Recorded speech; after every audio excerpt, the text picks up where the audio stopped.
haven't seen him. No, but I don't know any. Good? I think we're good. I think everybody that I saw coming in. Is there anybody else coming in? I can go look. Was there anybody? No. Yeah, thank you. We good? Here comes somebody. That's Tommy Wolf. Oh, is it? Who is it? Tommy Wolf. Tommy Wolf. Forest Fire Service. He used to work for Parks for years, and then he just retired. Parks and Forest on 11, and he lives on Ray He's lived there forever. Right? Good evening, ladies and gentlemen. Thank you for attending our presentation regarding Town Hall this evening. I'm sure we will answer your questions and/or your concerns. Please let me introduce our Township Committee and professionals. First off, I think most know me, but I'm Samuel Moore III. Our Deputy Mayor, Kim Brown, sends her apologies. Unfortunately, although Deputy Mayor Brown wanted to be here to offer for support for this project, she just couldn't attend this evening. Then we have Committeeman Robert Sunbury. We have Committeeman Mark Hartman. And our newest elected committee member, William Sprague. Hello, folks. Moving on to our professionals, we have William Burns, Township Solicitor. We have Tom Lease, Township Engineer. We have Scott England, Township Architect, as well as Michael Beach, the Structural Engineer. And lastly, our presenters for this evening's presentation, our construction official, Thomas Boyd, as well as Mary Alice Brown, our administrator. For this evening's presentation, we ask you hold your comments until the end of the presentation. We will have comment period, but to ensure that as many people as possible get to speak in the time we have allotted, we will take note of the comments and respond to them at a later presentation or via our website. Because of the contract we have with the facility here at Seneca, the comment period must end at 8:30 sharp. And lastly, please note that the presentation is being videotaped and will be available on the website for viewing. Now, I'm going to turn it over to Mr. Boyd and Mrs. Brown. Thank you, Mayor. Good evening, everybody. As Mayor Moore stated, I am Mary Alice Brown, the Township Administrator. Together with Mr. Boyd, we plan to address many of your comments and concerns this evening, not only regarding existing Town Hall, but also our thoughts for the future Town Hall. I understand the timing of this meeting is difficult with it being the center of the busy holiday season. However, final determinations were just made of the feasibility of reusing Town Hall, repurposing Town Hall, and was given to the committee last Monday. This was the first Monday that we had an opportunity after that meeting to be able to release the information, and we wanted to get it out to you as quickly as possible. Let's start with Town Hall. Original Town Hall was built in 1875 on 0.43 of an acre. It is not listed on the National Historical Registry. Originally owned by Junior Mechanics, but in 1966 it was transferred to the township for use as municipal offices, with the stipulation that if it was not going to be used for municipal purposes, that it be returned to Junior Mechanics. Our municipal offices resided in this building until May of 2022.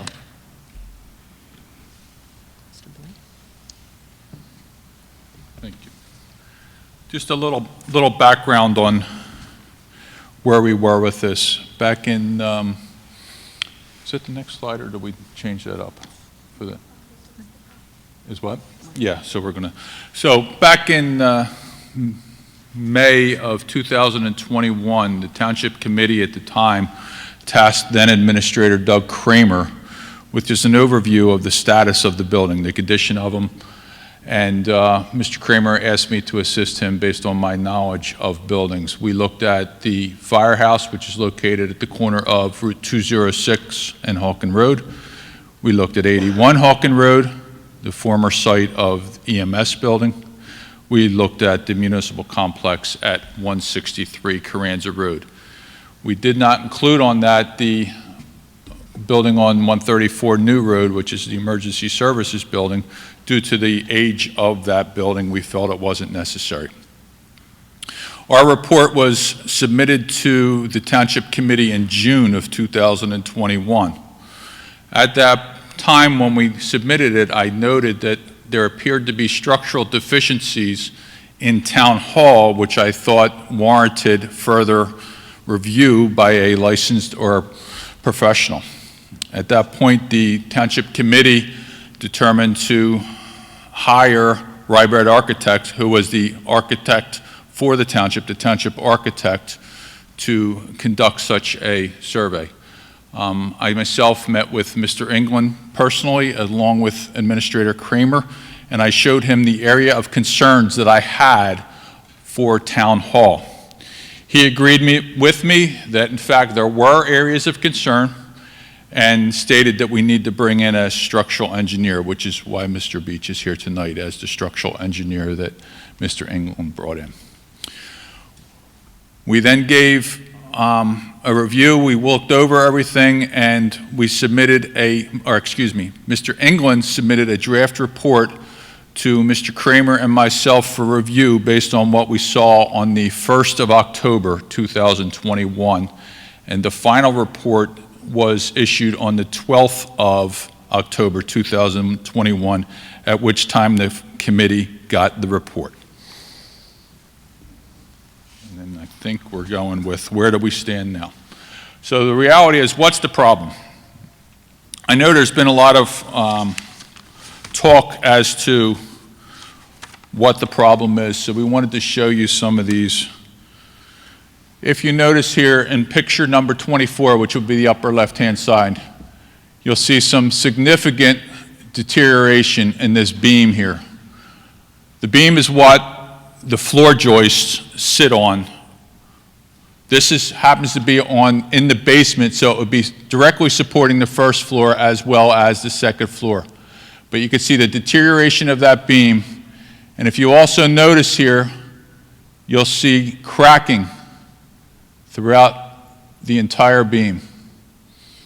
These are indicative of the stresses that have been placed on this beam in the approximately 150 years old. You also see at the bottom, in this bottom right corner, the foundation of the ramp that goes alongside the building. This would be on the Medford Lakes Road side of the building. You'll notice there are significant foundation deterioration. From what I understand, Medford Lakes Road has been built up over the course of time since this was first installed, and now we have a significant water runoff onto it. It's infiltrating into that and then deteriorating the foundation both here as well as in the basement. As was common in most buildings that were built around this time era, it was a sandstone foundation, and then the foundation has been covered up with mortar. Whoops, I apologize. You could see the white there, that would have been mortar that would have held everything together, held it in place. To the left of this picture, you notice the absence of such mortar. But if you look carefully at the bottom of this picture, you will notice the deterioration of the rubble and the stone wall laying on the floor. You'll notice this picture here on the bottom right, the deterioration where it's coming out in the cracks and there is nothing holding anything together. With this, it's allowing water infiltration into the basement. It's causing the actual foundation walls to compress as well as bowing inwards of the foundation wall.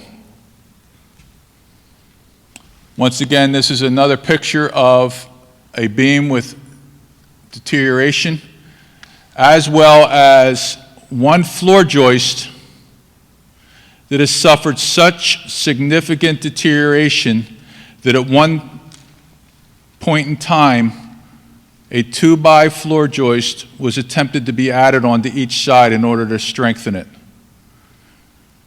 The problem with something like this is if you look where my laser is, you could see the nails are actually poking out of that floor joist.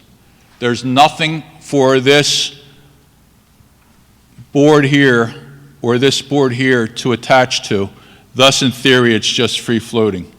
This flooring system between the floor joist and the beams and girders in the basement is no longer able to safely support the load that is in that building.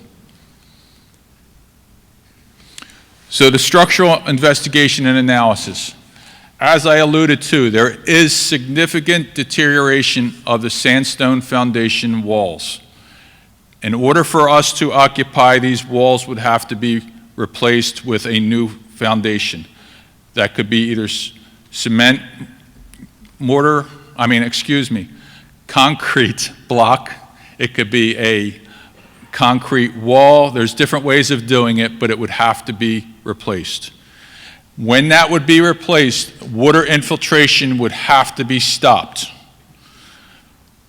We could just put damp proofing around, a drain around it. However, because of the layout between the road and the building, we are going to have significant water penetration onto that foundation system. The first floor cannot safely support the loads that are placed upon it. For those of you that have been in this building, it was considered a business use. There was a lot of filing cabinets. There was a lot of dead weight. We had 5 individuals that worked there, as well as when people came in to do their routine business. The floor cannot safely support the folks and the equipment that are in there. This was a determination by Michael Beach, which I happen to agree with. The second floor, based on what we see, cannot safely support an occupancy for an assembly use. An assembly use would be what we have here today, where people gather together in a concentrated area for the purposes of an assembly. We could not tell exactly what needed to be done to repair that because it's covered with 2 layers of sheetrock, and it would require the entire sheetrock assembly to be taken down. The staircases throughout the building need to be reinforced. They weren't properly attached, the newer ones that we could see. There was some investigative holes that were opened up for the attachment, and they are not properly attached. And then finally, up in the attic, which I know we don't see, but up in the attic, it's actually, to me, very beautiful, the construction. It's old timbers. It's very beautiful. It's just that the designs that are required today to prevent uplift, to make sure that the attachment between the walls and the roof assembly is proper, is not appropriate. Then it got into the fact of the code requirements. I know that there's been folks that have even told me, why can't we just go in as it was? Why do we have to do anything? The fact of the matter is, based on the type of repairs that are necessary, the building had to be evacuated. As such, the state of New Jersey requires us to bring this building up to current codes in many aspects. The first thing we see is here, this building, in order to be utilized as it was a year ago, would require a fire sprinkler system. This building here has a fire sprinkler system. We do not have city water, as you folks know. It would then require us to drill a new well, deep enough and big enough to provide the required fire flow to supply the sprinkler system. It would require us to have a fire pump. It would require us to have a fire sprinkler room, and it also would require a storage tank. Prior to the fire department arriving, to assist in putting out the fire. The reason I say assist in putting out fires is many fires are controlled by the sprinkler system, which is why it's there. It's a life safety system.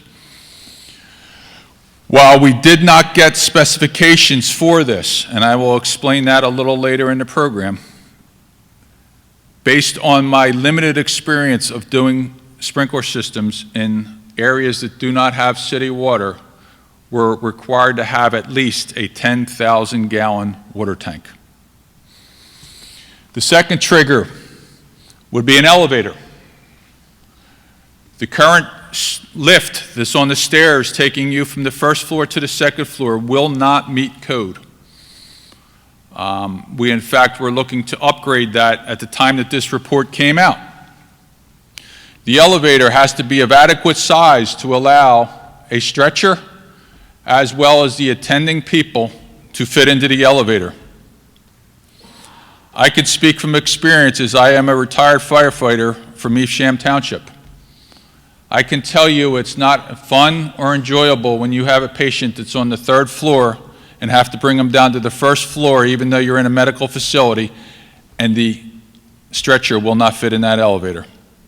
So from the time that we were in that elevator, from the third floor to the first floor, CPR had to be stopped that entire time. So legislation is fairly new on this, but the size of the elevator has to be such. We then also would have to add an elevator room as an addition to house all the equipment that the elevator would require.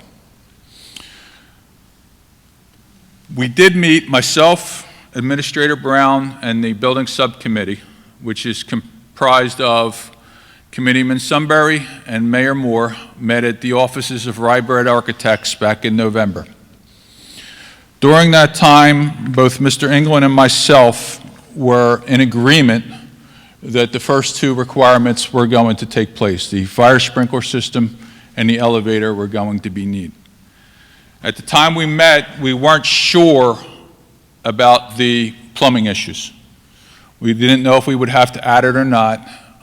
We went back, we did research, we did a occupant load count, and it was determined that both of the bathrooms have to have additional fixtures added. So the amount of toilets and the amount of lavatories have to be doubled for the entire building.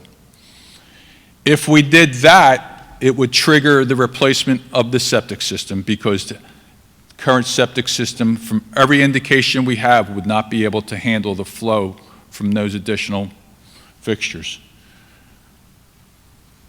The HVAC, or heating, ventilation, and air conditioning, would have to be upgraded to meet today's standards. The current HVAC system is nothing more than a residential system that's been installed into a commercial building. Today's standards require some type of makeup air for those systems. It also requires a certain amount of air exchanges within every hour. I don't know what that number is offhand. Do you, Scott, by chance know what that is? It varies depending on what it is. But at this point, we don't have any idea, if at all.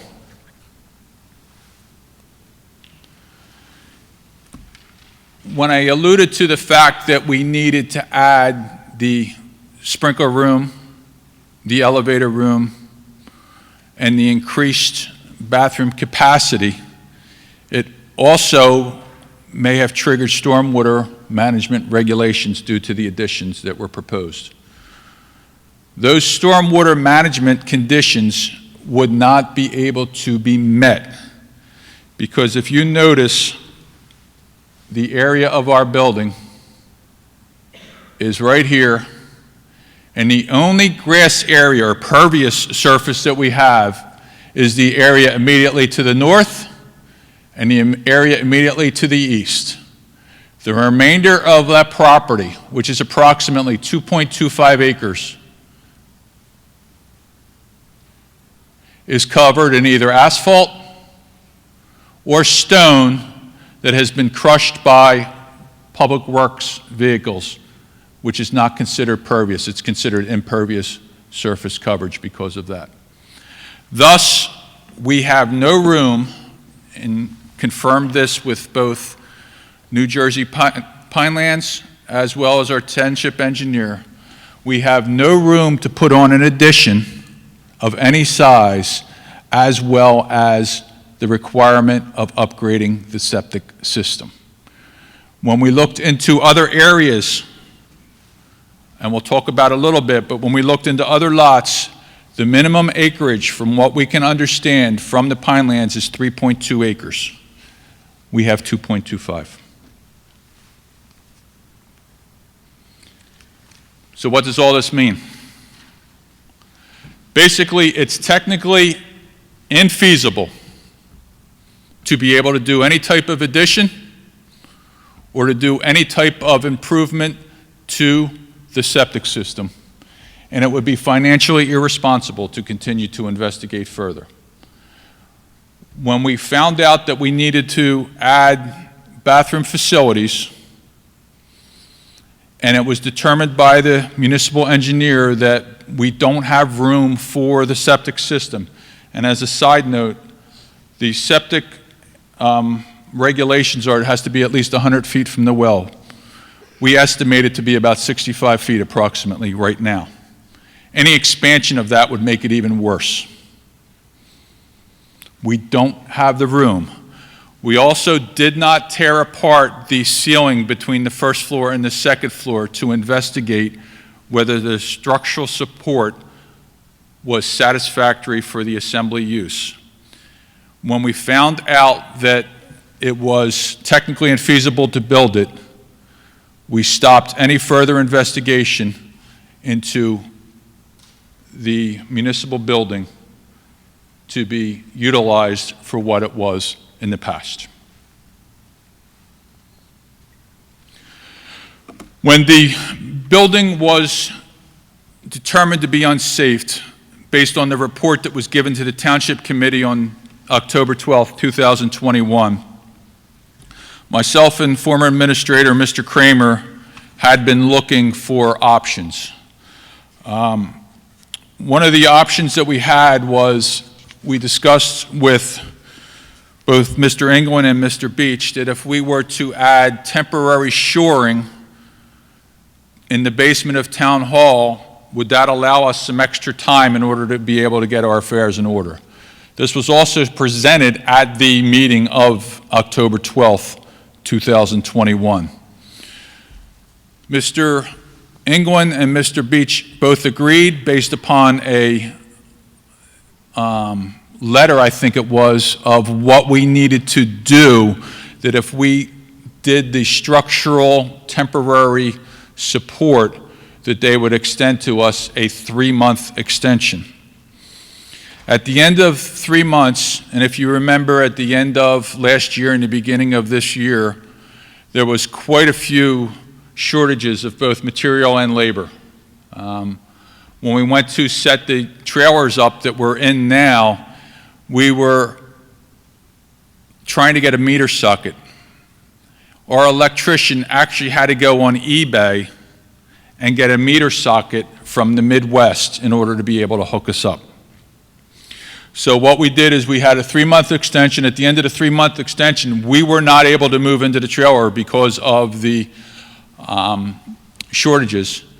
We then asked Mr. England to ask Mr. Beach if he would grant us another 3-month extension.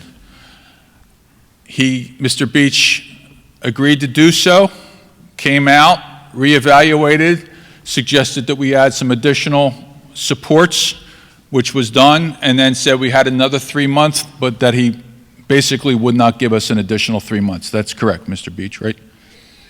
That's correct. So we had basically a 6-month extension from when it was to get in. We then looked at where we could go.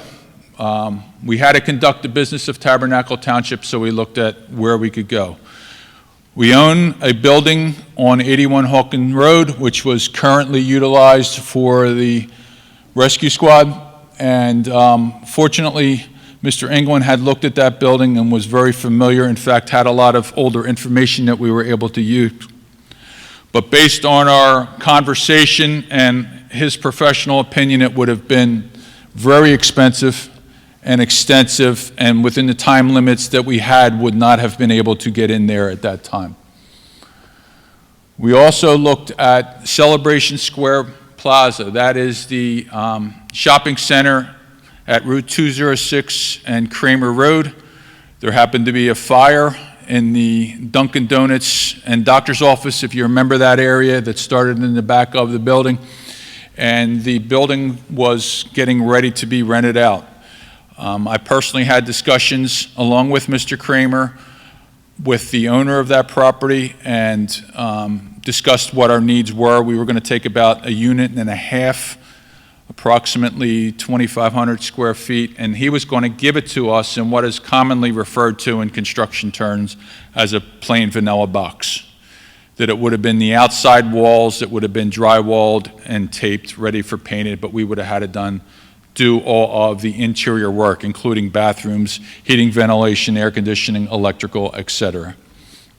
And the third option was we looked at temporary trailers to be placed on the parking lot of the municipal complex.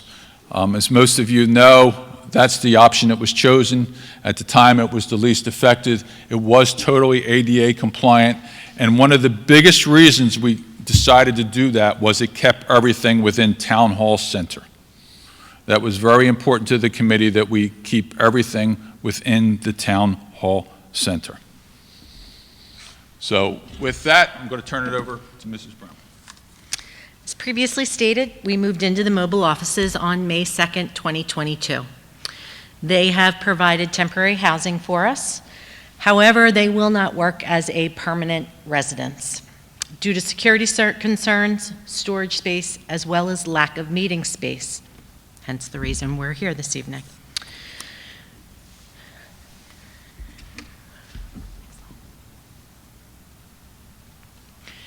This is the zoning map for Tabernacle Township. You can see the various colors on the map.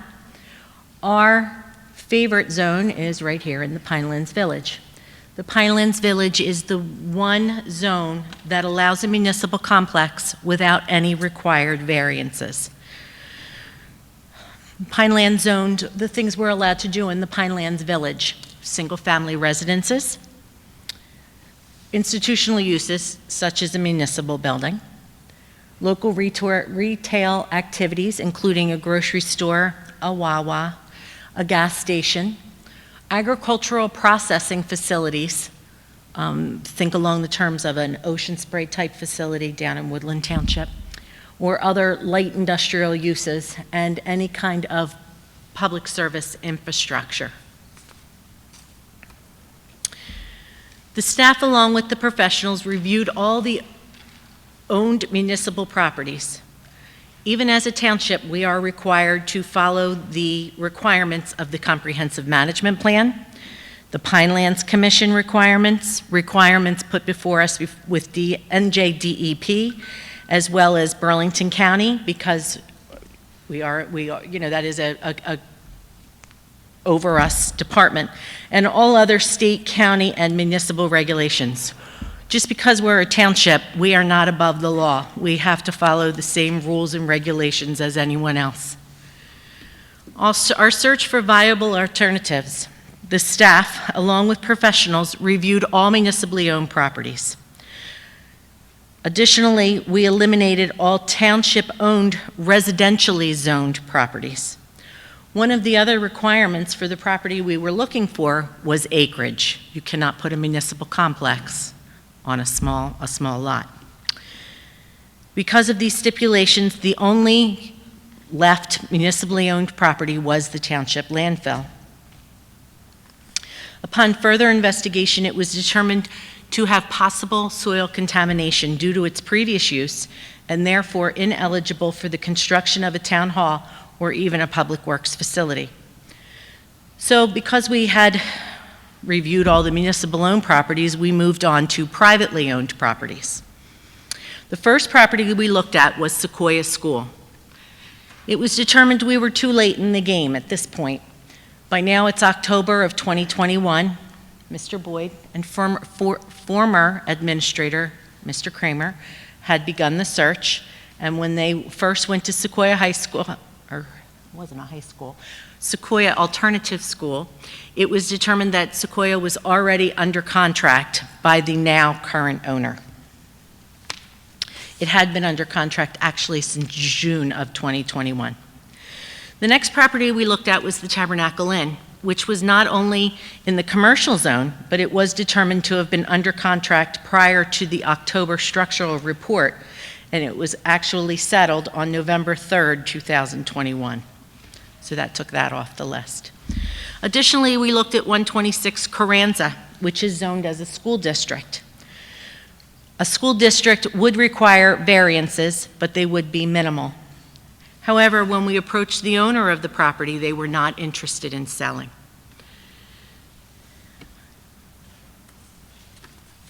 We looked at 156 Carranza, which was zoned in the Pinelands Village, had adequate acreage, but again, the property owner was not interested in selling.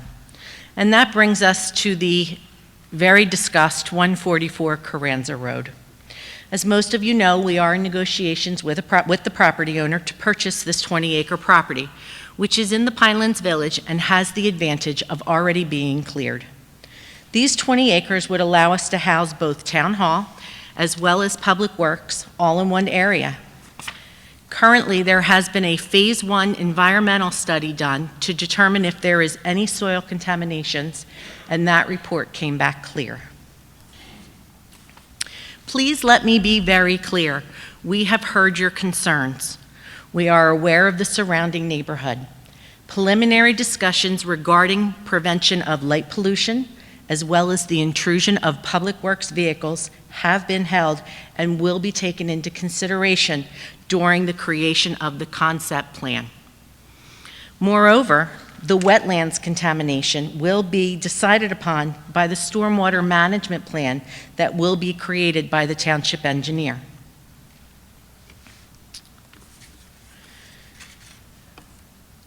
Runoff is not permitted from one property to another. So the stormwater management regulations and the Uniform Construction Code will verify all of this when the plan is created.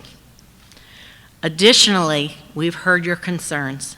Mallard Drive will not be open for public use.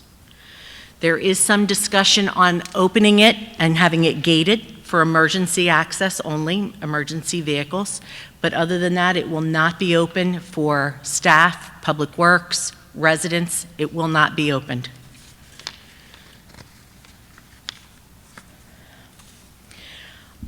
Our new municipal complex will allow all the residents' needs under one roof. It will allow us to bring services up to the 21st century. Additionally, it will allow space for township organizations such as the Young at Heart, the Recreation Organization, the Historical Society, Girl Scouts and Boy Scouts.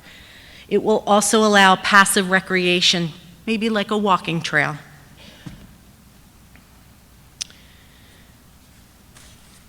We are in discussions with our township engineer to develop the concept plan for not only Town Hall, but for the construction of a Public Works facility, as well as improving Town Center, now being referred to as the Tabernacle Village Green. Our thoughts for Town Center focus on the repurposing of Town Hall, allowing organizations to use the existing first floor for various purposes, as well as enhancing Village Green for events such as Memorial Day, 4th of July, summer concerts in the park, and of course our favorite, the Christmas tree lighting, which, as many of you heard, had an enormous turnout this year with over 500 people. We do have a concept plan here developed by our township engineer. This light brown area is the existing town hall moved approximately 200 to 300 feet off of Medford Lakes Road, and it can be there and repurposed. This is the gazebo, and we see something like a memorial or a dedication area. And then this can be an amphitheater for the concerts in the park or choirs at the Christmas tree lighting. And then, of course, all the green can become green space, park-like setting. That wraps up our presentation for this evening. I hope you found it interesting and informative. What? Sorry, I forgot your last section. That's quite all right. I don't even think I have it, but as far as the repurposing of the existing town hall. And I also want to just go over a couple other things that was spoken of. I just want to elaborate a little bit. Mary Alice has stated that Mallard Drive will not be open for regular traffic. It was going to be an emergency entrance and exit as well. One of the reasons for that, and she spoke about emergency vehicles, which is absolutely correct, but it's also that we live in a day and an age where we are very concerned about the safety of the residents and the employees that are in this municipal building. If you walk into a school now, especially if you're my age or older, the security issues are much different than they were when I went to school. The new municipal facility will have the same type of security measures. As part of that, and when I was a firefighter, one of the things we did was always going to kindergarten classes, teaching the young folks how to stop, drop, and roll, and always having two ways out. By having this emergency access on Mallard Road, it will give us an emergency way that if any incident were to occur, we would have a second way out. Some of you may be thinking, and rightfully so, this is Tabernacle, it's a wonderful community, and it is. I was a resident here for the majority of the 90s, and I absolutely loved it. But I also know that we live in a different world than we did when I was a little boy. We have a place up in the Poconos, and I was up there helping the church that we go to get an elevator. And I was visiting with the building official up there, trying to get the elevator. And we were discussing some things, and he gave me the information I needed. We went away, and about 2 weeks later, I got a text from the pastor up there. And it was that this individual had been shot in his office by a disgruntled citizen of the township because of a decision that he rendered. It is very similar to Tabernacle Township. It can happen. It needs to be that we have taken every precaution for the safety of our residents and the employees in this environment that we have these things. Yes, there is a quaintness to Town Hall. There's no doubt about it. As I stated earlier, the Township Committee does not want this building to be raised. That was never a formal objective. It is the Township Committee's desire, if possible, to repurpose the existing municipal building. And I'm just going to explain a little bit about that. Mrs. Brown alluded to the fact that we would like to see a town center created, a village green, if you will. Much more green space so that when we have events, it's a much more enjoyable place. It would actually remove us away from the traffic of both Carranza Road and Medford Lakes Road. As I alluded to earlier in the program, the building needs a new foundation. I have explained this to numerous people that were unsure of whether it should be done, and when I walked through them, showed them the pictures, all those individuals agreed that the foundation needed to be replaced. As such, the building would actually have to be lifted up in order to do a new foundation if it were to remain in place.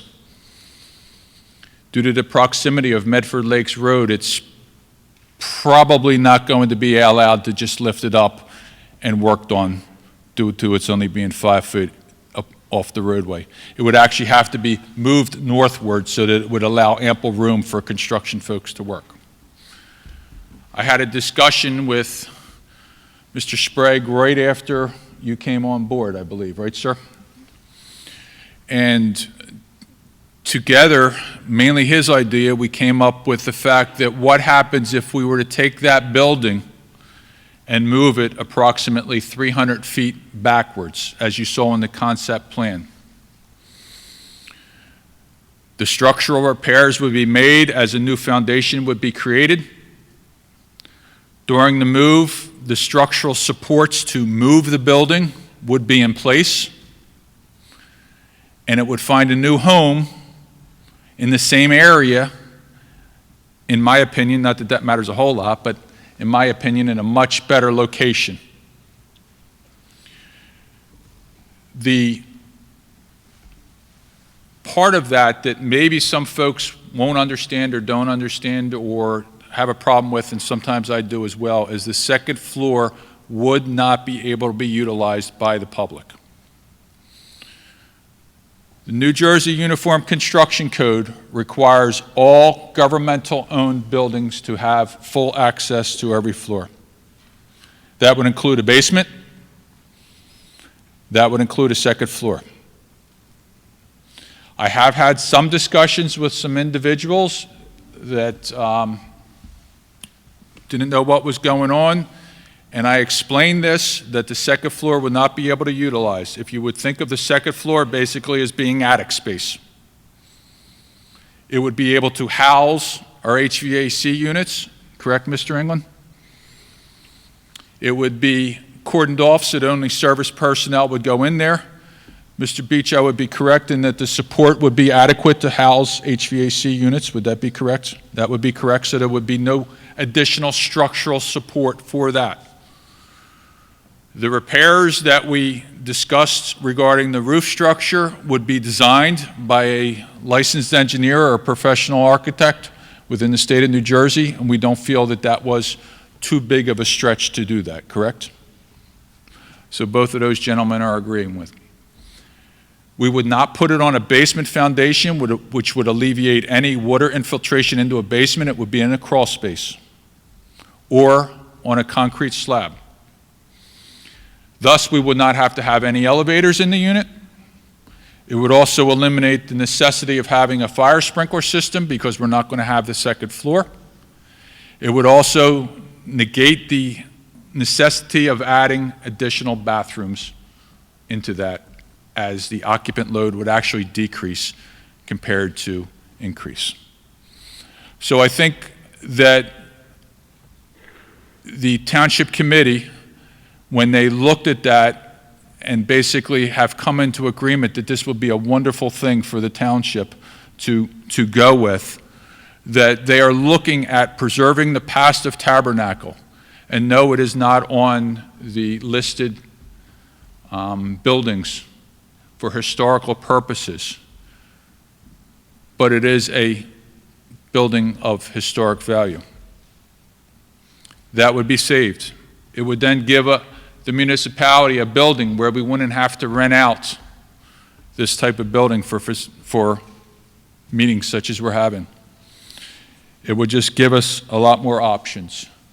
So I believe then we are in discussions with Mr. England, Mr. Pannoni, as well as township officials to develop a concept plan so that we can move forward with the plans for that.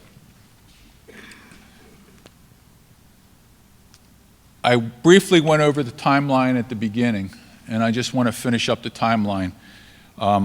Basically, I stopped right down here at the 12th of October. The final report was released and presented to committee. At the time that this was done, Mr. Kramer, the former administrator, was tasked with finding out options as to where we were going to go. The report was given to the committee on the 25th of October, 2021. Of the three that I talked about earlier, the former EMS building, Celebration Square, and the temporary trailers on the parking lot. As you well know, the committee chose the temporary trailers. This information was, in fact, appeared in the Pinelands Tribune on the 19th from the 25th of October meeting. In December, based on information we had, while it was preliminary, it was still very regulated towards the fact we weren't going to be able to use this building. We had a community block grant for improvements to the accessibility of the building as well as improvements to the lift that is currently in the building. That was decided to not take it as the building was going to be declared unsafe and it wasn't going to be able to be used. On the executive session of the 24th of January, during that meeting, it was discussed about the high rehabilitation cost for the town hall. The original estimates, when it was first presented, was approximately $1.6 million. At this time, after further discussion, it was increased to about $3 million as we discovered things that had to be done.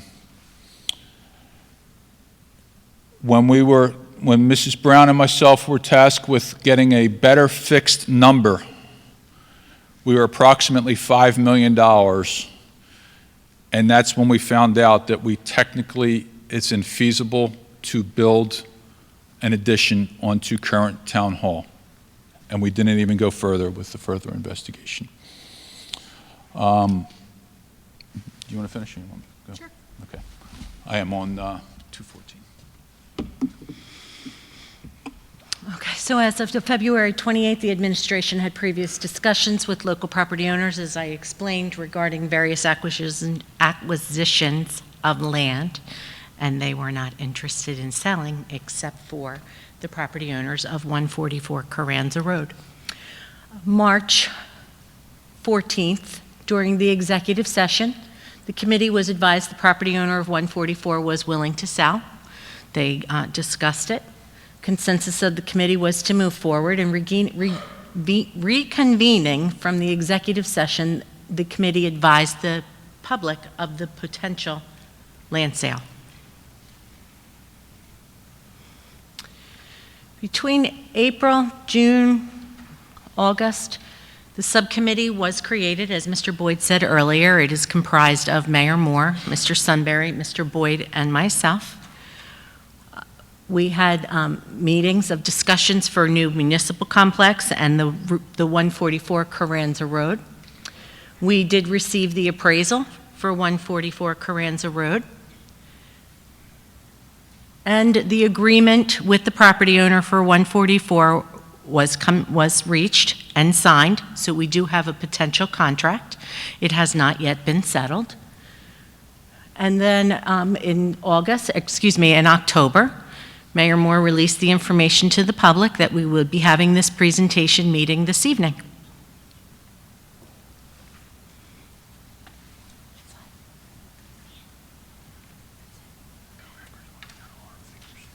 And then in November, as Mr. Boyd stated earlier, we met with Rye Bread and we received the figures for the potential reconstruction. I think that's it. Okay. We will be having additional meetings. We hope maybe in the spring to be able to offer you a concept plan of the new municipal complex. We will, once we get the concept plan, we will hold another presentation for the public to attend. Between now and then, as information comes in, we will be uploading it to our website, and dates of the next presentation will also be found at our website. This evening's presentation, along with the recording, will be on the website that you can view it if you'd like again. And I think that about wraps it up. I hope you found it informative and informational. And as I said, please check the website daily for updates. We are going to open the meeting now to public comment. I just need notice of date and time of this meeting. Was advertised in the Burlington County Times on Sunday, December 18th. The notice was sent to the Burlington County Times as a legal notice and a sunshine notice. We also put it in as a display ad in compliance with the Open Public Meetings Act. It was also on our website and has been discussed by Mayor Moore several times. So, ladies and gentlemen, as Mayor Moore previously said, we are going to take public comment. In an effort to receive as many questions as possible, we are going to ask that you limit your comment to 2 minutes. And again, we are going to have to be out of here by 8:30 because of our contract with the facility. If anyone wants to start, we do have a microphone down there at the bottom. Please just state your name and your street, and we will, Ms. Gossick. By the way, I apologize. I haven't introduced Ms. Gossick this evening. She has run our slideshow. Ms. Gossick is our deputy municipal clerk. Ms. Gossick will be taking all the comments down, and we will be responding to them either via the website and reports and investigations that we find, or at the next presentation. Thank you. If I may, just real quick, if there's any folks with any physical reasons as to why you can't come down to the front, please just raise your hand and we will get the microphone to you. We don't want to make it where you have to come down and you have some physical issues that you can't do it. So please, if you have any issues like that, raise your hand and we'll bring the microphone to you. Thank you.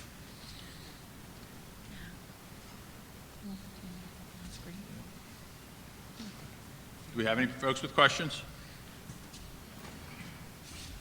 Or statements or whatever, and we will be answering them.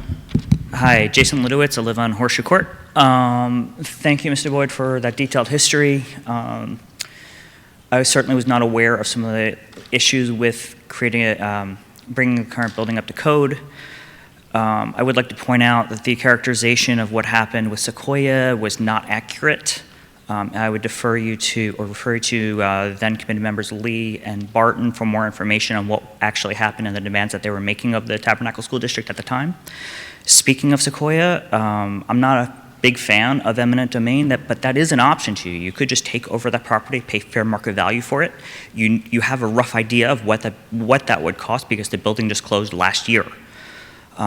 Circling back to Mr. Boyd's comments, it sounded like, from what I understood, and I'm not in the construction industry, it sounded like everything was possible to upgrade the building to current code, except for when you reach the issue of the septic system. Now, correct me if I'm wrong, please, but I would like to point out that there is that huge swath of land that the church owns that's right next door. I'm certain you could talk with them about possibly leasing that property, buying the property, putting the septic tank under there. I mean, it's not going to affect, for example, the Christmas lights because it's going to be underground. I don't think we need this new, I don't think we need to take over a new property and build out a whole new building. I think in today's environment where inflation is out of control, people are hurting financially, I don't think this is the right time to look to build a whole new facility that, frankly, I don't see the need for. I think there are plenty of options out there. I applaud you for everything you've done to try to get to this point, but I can't support the loans that are going to take, not when people are struggling just to buy groceries. Thank you. Thank you. Thank you for your comment.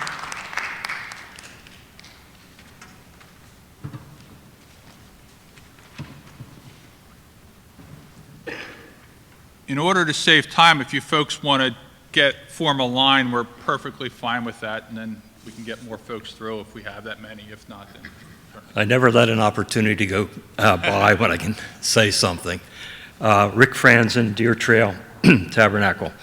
Really just two things. One thing that Jason said about the septic, I haven't heard you discuss the possibility of the septic system over at the school.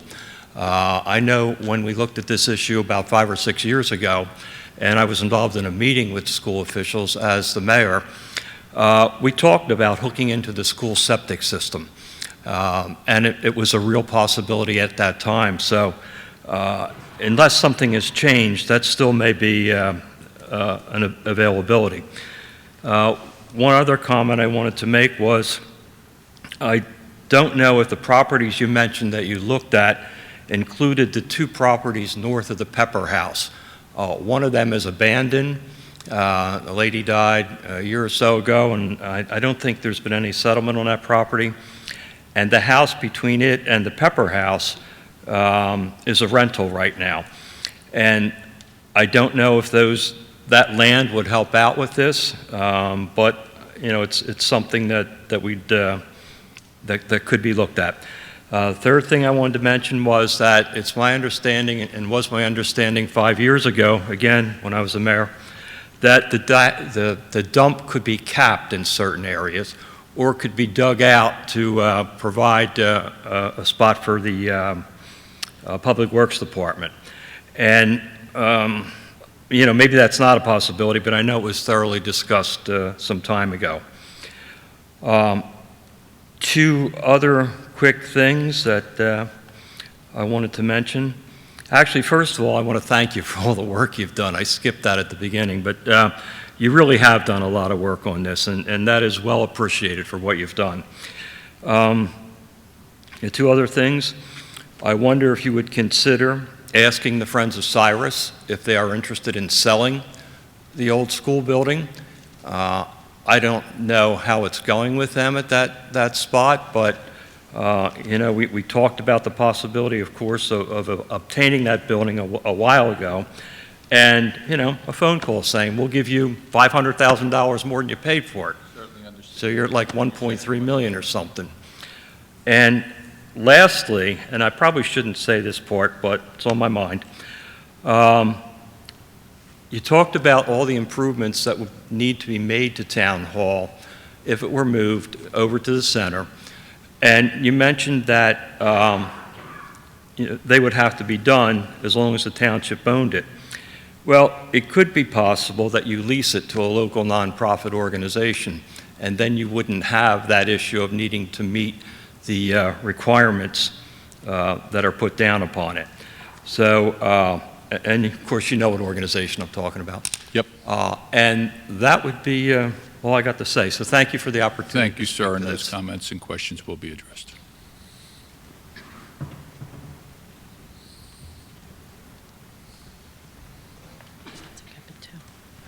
Well, since I'm standing up, thank you for the presentation. Thank you for all the work that's been done up to this point. Yeah, I think Jason and Rick raised some very valid points. I have a question, though. Somebody must have a notional timeline of what you're looking at here. Obviously, you're on a particular path. Can you give us some sense of your timeline? We're talking about a lot of major activity here, both in building a new facility and renovating or moving the existing facility. A year and a half ago when this started came up, I made the comment that with the current building, you have three options, and only three options. You either renovate it and reoccupy it, you renovate it and sell it, because you can't sell a building, it can't be occupied, or you tear it down. And obviously you've got, you know, you're kind of in those lanes. But give us a sense of what you're thinking about from a timing standpoint here, if you were to pursue this path of building a new facility and or renovating the existing one. Can you give us some sense of that? Are we talking 2 years, 5 years, 10 years? That would be very helpful. Thank you very much. Thank you, sir. Thank you, sir.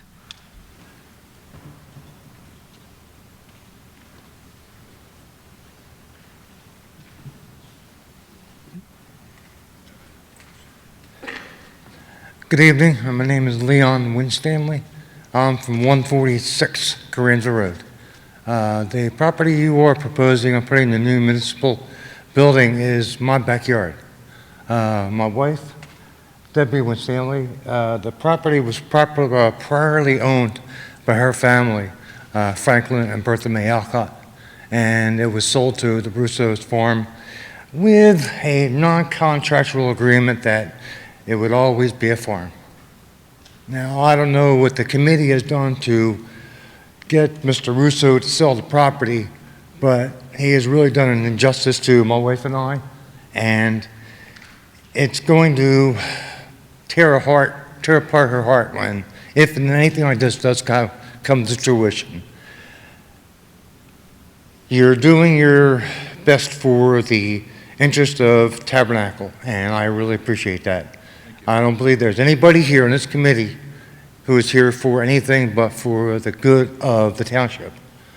But I really wish you would reconsider other options before you take away my wife's backyard.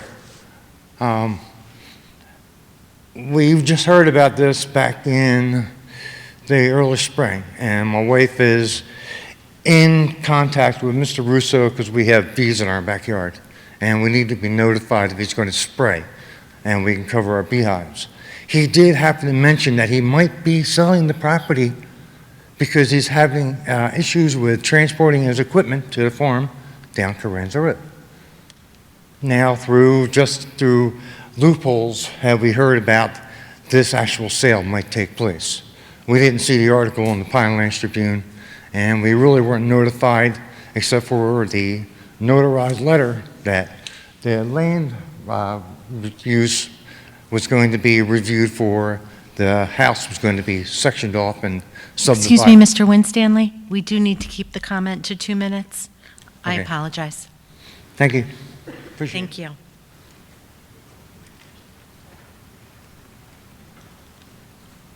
How y'all doing this evening? My name's Matt Lewis. I live at 11 Mallard Drive. I want to commend you guys on what you're trying to do moving forward. My question and comment is kind of simple.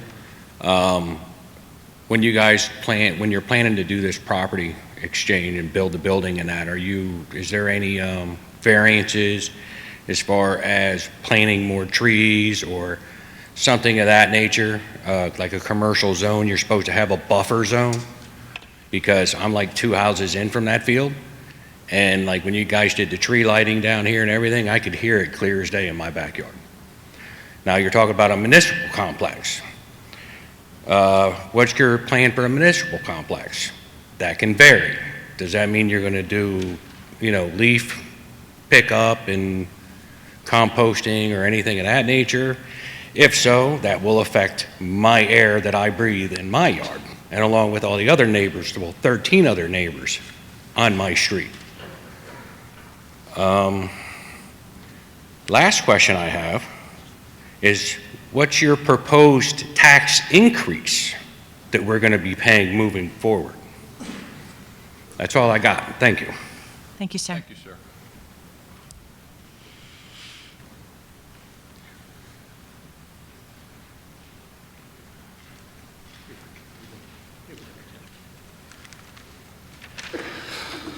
Good evening. Joe Barton, 10 Waltham Drive.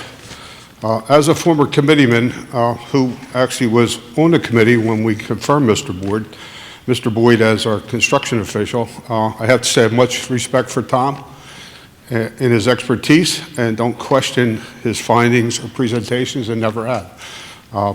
However, you presented a lot for us to review tonight, and it's unfortunate. I was going to make some comments and encourage you to do some things that I think you should have done, which I thought I didn't know we were this far along. And one would have been to encourage you to appoint a subcommittee made up of former leaders of this town, some of them are here tonight, to advise you of how to move forward with this project. You've chosen a site, from what I understand, does not even meet your own ordinances. If it doesn't meet your ordinances, it means you're going to have to ask a zoning board that you appointed to give you variances to the exact ordinances that you passed. Now, you can incur more cost and buy more property to avoid that, but we heard some other sites that you looked at, and I didn't hear anybody talking about eminent domain to acquire some of them sites. This site in particular is going to be blinded from the public. It's not going to be visible. From what I understand, there's only like 75-foot road frontage. There's other sites that could be used. So again, I would have preferred that you had put a subcommittee together made up of some people from the township, and you still have that opportunity to do that, to guide you through this. As far as tonight's meeting, I found out about this meeting because somebody emailed it to me. So, I heard that you heard our concerns. I don't know how you heard our concerns, because there's not a big turnout here tonight, because all my neighbors don't know about it, at least the 4 that I talked to. I didn't receive any notice in the mail. I did receive a notice in the mail when the school bond referendum came up, and it passed. It was almost a $13 million bond. Speaking of referendums, I would hope that Excuse me, Mr. Barton, that is your 2 minutes. Pardon me? That is your 2 minutes. Really, I heard a whole bunch of other people here that went over 2 minutes. So as far as a referendum, I would hope that you would put forward a bond referendum so that the voters have a chance to take a look at this. And also, I'm happy to hear that you're going to try to save Town Hall, but at what cost? And what's the cost of this whole project? I think you should have another one of these meetings. You should advertise it to the public. You should notice all the taxpayers in Tabernacle Township. Let them know what your scope of work is, what your schedule is, and what your budget is for what you plan to build. And only then, I think, you can move forward. You have 5 people on this committee. 3 can make a consensus decision. Again, I encourage you to go to a bond referendum and make sure you vet this very well, as former administrations did. Thank you. I did, come on, that's fine. I did, just before you speak, I did forget in my presentation that I have offered to a member of the Historical Society, a member of the Land Development Board, that I will meet with any group, any civic group. I will personally meet with you to go over more individualized the technical aspects of what we're looking, if anybody has any questions from that. So if your development that you live in wants to, if you don't live in a development, certainly get a group of your neighbors. I will be more than happy to meet. And just to reiterate, we are having additional meetings as we move forward. We're planning on at least 2. So, Mr. Brooks. Thank you. Stuart Brooks, Moores Meadow Road. Throughout my career, I worked with state and local governments to advance public projects many times, and in those times, I've never seen a public agency hide information and exclude taxpayers the way that you've done. You haven't discussed this project in public for 15 months. You haven't released reports to the public, not even in advance of this meeting. You've held no workshops until now. You do an executive session, what you should discuss in public. You go into executive session when it's unnecessary and just a legally dubious rationale. You drastically limit public comment to 2 minutes, and when the public speaks, you ignore us, and you have. I've attended your meetings, you do that. Mr. Hartman said that the public doesn't have much to say after 2 minutes. Well, tonight I think you've seen that we do. The problem has been that you haven't discussed things. You've hardly had any discussions on any subject that's reached 2 minutes. I've heard tonight that final determinations have just been made, that you're looking at options, that you're still in discussion, that you hear us. Well, I've attended all your meetings for the last 15 months, and I never would have known that. I see that you've referenced in your timeline local newspapers that might have reported on something, but I know you don't have those things in your official minutes because I know you haven't discussed it. And I know I've asked questions, a lot of questions, and I know that they haven't been answered tonight. So I think you've done apparently a good job in getting information, but a terrible job in releasing it and bringing the public along. And the idea that you would expect us to comment and evaluate this enormous data dump tonight, which I gather was your intention based on what's been said, is ill-founded. And those are my comments for now. I'll digest the information that you've given, and I look forward to making more comment later. I look forward to being heard and considered later. Thank you.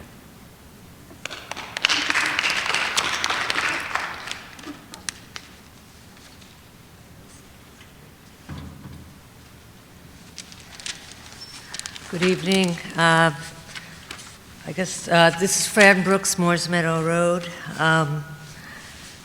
I guess we should be appreciative that you're finally disseminating some information rather than spending all your time in executive session hiding information. A couple of comments I'd like to make is Administrator Clerk Brown, Mary Alice Brown, said that there was a publication Sunday, December 18, 2022, in the Burlington County Times. Well, that's not 48 hours in advance of a special meeting, which technically would make this meeting illegal. So it would be helpful to provide the information that would show that this was a legal meeting based on this Burlington County publication. And if it If it turns out that this isn't a legal meeting, shame on you. Just shame on you. And you're an experienced clerk, Ms. Brown, and you should be checking up and ensuring that if this was done by your staff, that the staff understands publication and notice requirements under the Open Public Meetings Act. The other comment that I want to make is that in our questions that we submitted, Mr. Brooks and I asked why Mayor Moore and Deputy Mayor Kim Brown, who's not here tonight, voted no against buying Sequoia. There is a lot of revisionist history going on with regard to discussions about Sequoia, and if it wasn't so sad, it'd be laughable. Sequoia sold for $850,000, and your no vote, essentially, Mr. Moore, has saddled us with millions of the taxpayers of this town with millions of dollars in debt, and you should be ashamed of your decision-making.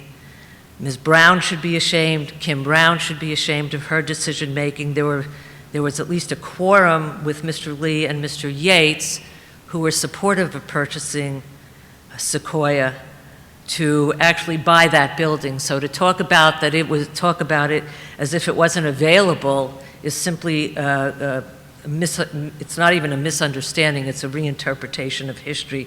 That building was available, it was in good shape, it needed little work, it would have been perfectly purposed for municipal use. The property was large enough to handle public works. It was a perfect building for this town. Instead, we're going to be paying millions of dollars because you couldn't make the proper decision, and it's really shameful. What else is there to say? We're left with the baggage of bad decision-making, incompetent decision-making. I hope in the future you include the public in your decision-making. Thank you.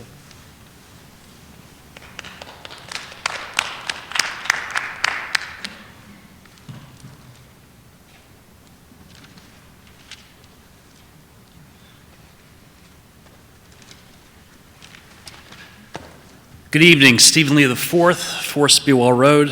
I want to properly recognize Mayor Emeritus Franzen and Mayor Emeritus Barton. I think it's important to take some of their comments, specifically Mayor Barton's, regarding using some of the resources that are out here in the audience for work moving forward. Any major project that's ever been done in Tabernacle, whether it be the middle school, whether it be the snack stand at Patty Boker, whether it be the ESB, there's always been a large piece of the history and the public's comment and the public's support in being able to get something done. I'm not necessarily volunteering for the job, but I will tell you that I spent an awful lot of time working on this project, and I'm disappointed and embarrassed at the fact that we have to go through this process at this time, because we made an awful lot of efforts. These gentlemen behind me were part of that in trying to do something to get us out of this mess, or to prevent this mess. But let's move forward. And the focus right now needs to be taking the resources you have here and try to utilize it moving forward. To get Jason Litowitz, myself, Joe Barton, Rick Franzen, all to agree on the same thing and the direction, that should say something to you. That should speak volumes to you. So I strongly urge you to consider that.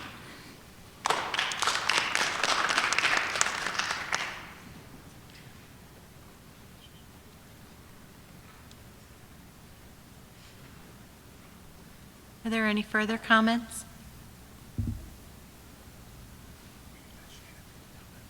Would you like to make a comment, Ms. Gossick? You are a resident, most certainly. Would you go down to the podium, please?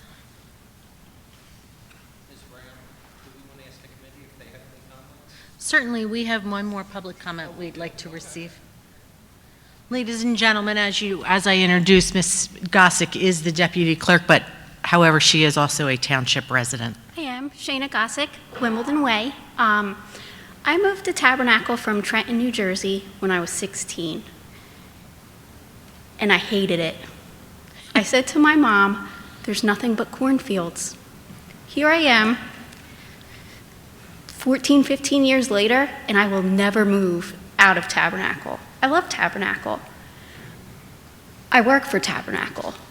I plan on working for Tabernacle for a very long time. But I've also worked in the Tabernacle building and felt it shake every time a car's gone by. I've seen the basement, and it's scary. I love that building. I drove by that building for the last 15 years.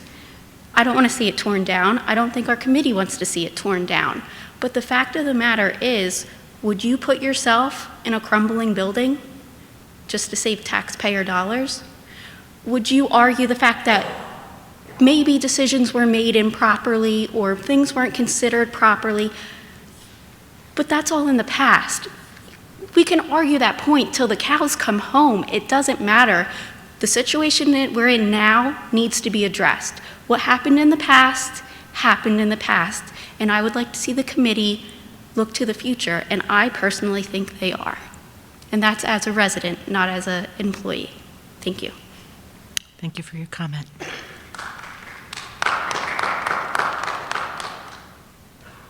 Committee members, do you have any comments to this evening? No? Mayor? Excuse me, Mayor, use the mic.